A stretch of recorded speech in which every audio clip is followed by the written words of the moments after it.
สบายดีทุกคนมื้อนี้เราก็สิมาแจกรางวัลที่เราได้ประกาศไปนั้นเนาะมีใน TikTok ยูทูบแล้วก็ YouTube Shorts เนาะทุกคนว่าไผสิได้รางวัลมื้อนี้เนาะทุกคนห้าคนเท่านั้นเนาะก็แม่นรายชื่อที่เราได้จดออกมาแล้วเนาะจากมีใน TikTok นี่จะมี2คนหนึ่งเนาะคอมเมนต์นี่เลยตามนี้เลยที่เขียนไว้ผู้ที่หนึ่งไผเป็นผู้โชคดีกดเลยป๊าบ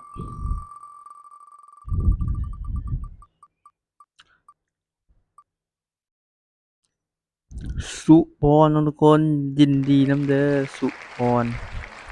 นี่เลยเลข ID Free Fire ข้างท้ายที่สองมาลุ้นกันเลยว่าจะแม่นไผ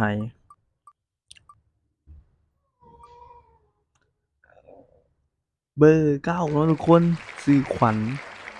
ยินดีนำผู้ชื่อขวัญจะเป็นคนที่3เนาะทุกคนป๊าบ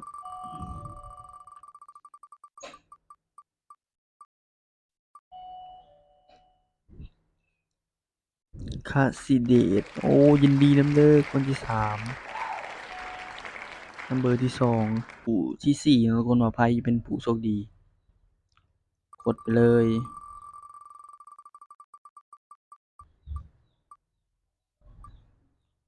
นำเบอร์ที่12เนาะทุกคนยินดีนำเด้อนำเบอร์ที่12ท้ายสุดหรือว่าก่อนปีใหม่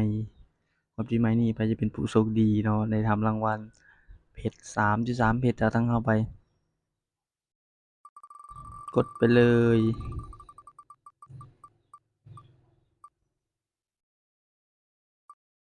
นำเบอร์ที่3ทุกคนโอ้ยินดีนะนำเบอร์ที่3นำเบอร์ที่3กดเลขรหัส ID ผู้โชคดีไปเลย1133 6180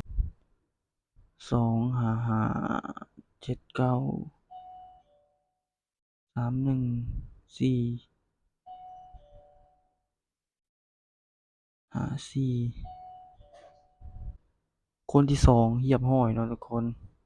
เหียบห้อยเนาะทุกคนนี่คือผู้โชคดี5คนที่ได้รับรางวัลจากทางยูทูบของเราไปเนาะยินดีนำเด้อถ้าว่าไผอยากคนเก่าหรือคนใหม่ก็สามารถ